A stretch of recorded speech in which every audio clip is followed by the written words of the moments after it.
Day 1. God makes heaven and earth. Genesis 1, 1-19. In the beginning, God created heaven and earth. The earth was a dark and empty place.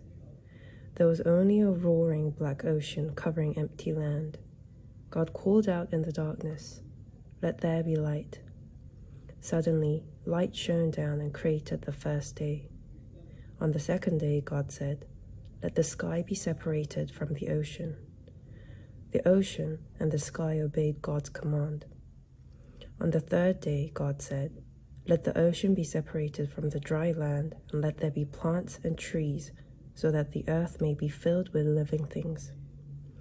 Trees spread their big leafy branches, and little flowers and plants sprung up out of the ground to greet the sun. On the fourth day, God said, "Let the moon and stars shine at night, and let the sun shine by day.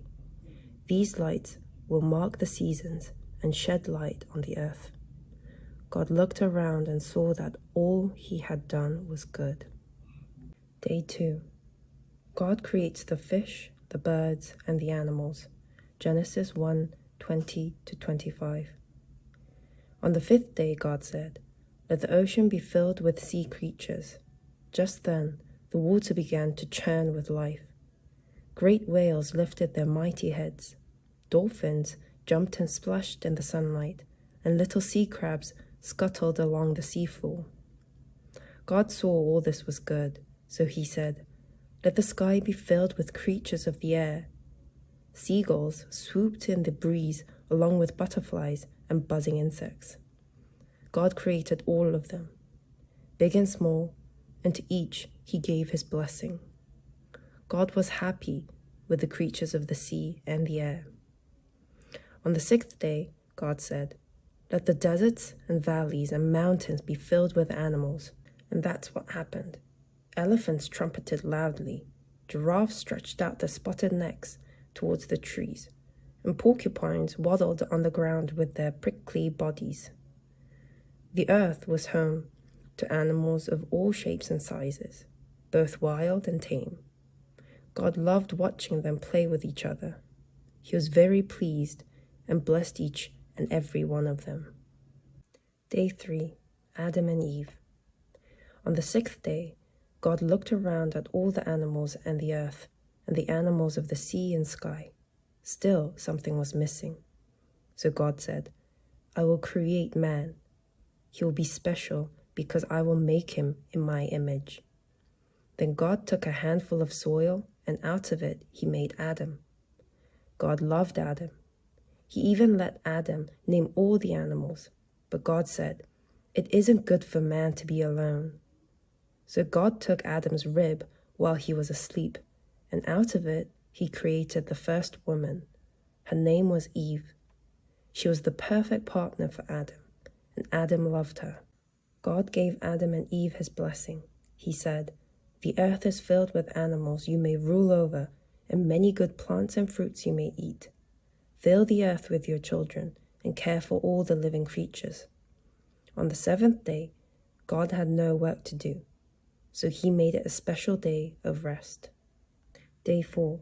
The Garden of Eden. Adam and Eve lived in the garden called Eden. The Garden of Eden was a lush and colorful paradise.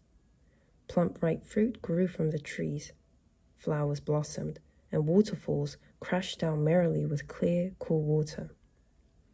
In the middle of the garden, God placed a tree called the tree of knowledge of good and evil. The fruit eaten from this tree gave the power to know the difference between right and wrong. God told Adam that they could eat from any of the trees in the garden, except for the fruit from the tree of knowledge. If you eat from that tree, God warned, you will die. Day 5. Adam and Eve disobey God. One day, a snake slithered up to Eve as she was walking in the garden. He hissed at her. "Eve," he said, "why don't you take a bite from that juicy piece of fruit hanging from the tree of knowledge?" Eve remembered what God had said. "God told us we must not eat fruit from that tree," she replied. To this the snake answered, "That is only because the fruit will allow you to know the difference between right and wrong. God doesn't want you to be as wise as he is. The snake made Eve curious. What would be the harm in one tiny bite? Eve said to herself, so she sunk her teeth into the fruit and tasted it. Then Eve handed the fruit to Adam, and he also took a bite. For the first time, Adam and Eve looked at each other and realized they were both naked.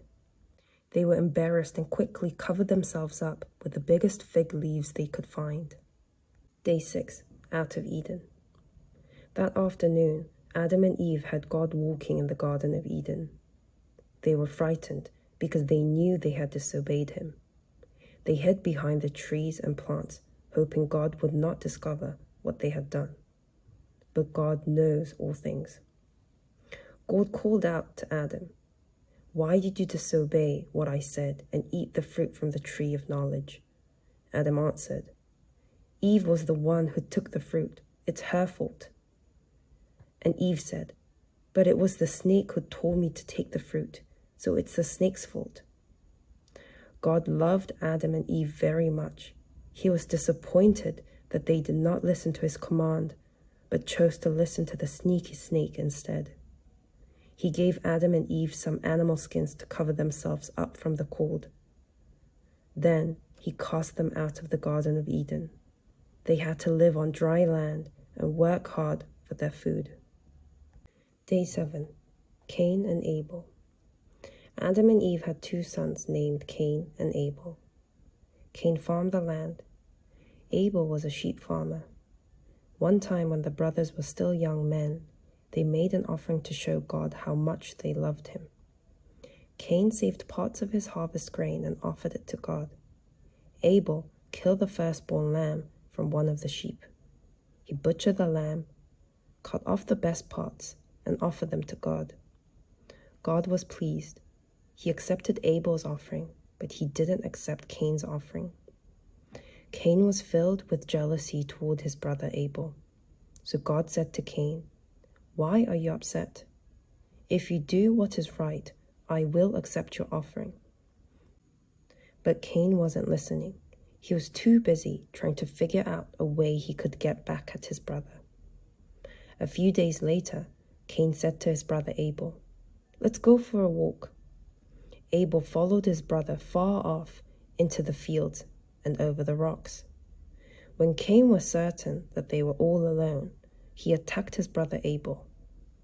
Later that day, God called out to Cain, "Where is Abel?" Cain answered, "How should I know? Am I supposed to look after my brother?" But Cain could not fool God. "Why have you done this terrible thing?" God asked him. "You've killed your own brother. From now on, you will be without a home." So Cain had to leave his family. He wandered around from place to place, never really belonging anywhere.